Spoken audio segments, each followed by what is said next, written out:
My name is Maria Essig. I work at Google Play Games business development team, and I like to think about myself as the person who finds the way to compensate developers for creative risks. I work specifically with indies and influencers, so all the people who are experimenting, pushing boundaries, and most importantly, value their games as an art form.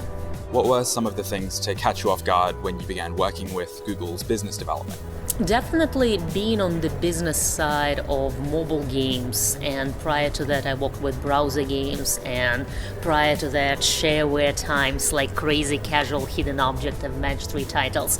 Business is always tough when you see a beautiful experience that is amazing, fun and new, but then team cannot make both ends meet. And you always need to prioritize revenue goals and just meet expectations of your core audience to make the business side work. So it's a little bit discouraging. But joining Google, you have this leverage of the platform when you can be more flexible around those things and actually support those who need it the most. What did you learn about accessibility working with Google Cardboard that you're wanting to bring to Google Daydream that devices like the HTC Vive and Oculus Rift aren't so much focusing on? That's a very interesting perspective and question, and I think there are two parts to it. Definitely, when we speak about console or PC marketplace, it's a very different use case and different set of players. Those are technically self-selected community of users who decided, no, we're interested in games and that's the only thing we want to do. So when you build VR at top of that, that's naturally the type of experiences you're trying to provide and meet this audience and do for them. However, you left out everybody else. You left out the rest of the world, and you make, for example, females like myself very uncomfortable even to step into this environment. When we talk about mobile is truly global democratization for the usage of your device. It's for everyone, even for those who are not consider themselves as gamers or not that engaged with games. But they're still interested and they're still willing to vote with their time and money for great, exciting games. When we talk about Cardboard, the purpose of the Cardboard was to introduce people to VR, show them for the first time what is that, and be very friendly, very approachable, but very snackable. We're not necessarily look for the same experiences with Daydream.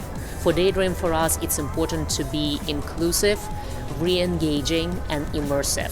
So more things we learn from Cardboard are on the distribution and marketing side, and how to make those people who are hesitant and scary to be huge believers and adopters and fans.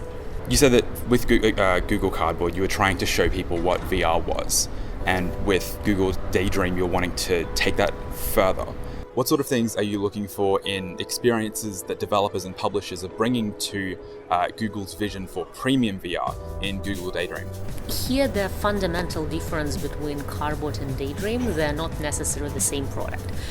Daydream is not a better version of the Cardboard. It's the completely different platform with a completely different set of goals. Definitely the price point is low for Daydream in comparison to other headsets, but that was our decision. And as the Google, we have flexibility to do so without sacrificing the quality. In terms of experiences, Cardboard, it's still more like the marketing PR tool and an interesting wow factor. It is accessible, it is easy to develop for, it's very welcoming and forgiving for students, for young teams who are experiencing VR game creation for the first time, versus Daydream is the standalone platform where we expect people to get back to it on the repeat basis, have multiple sessions, play through games, and have it as part of their daily life. That's the expectations we have for the experiences themselves. We're not necessarily we look for the core engagement without creating a hardcore content.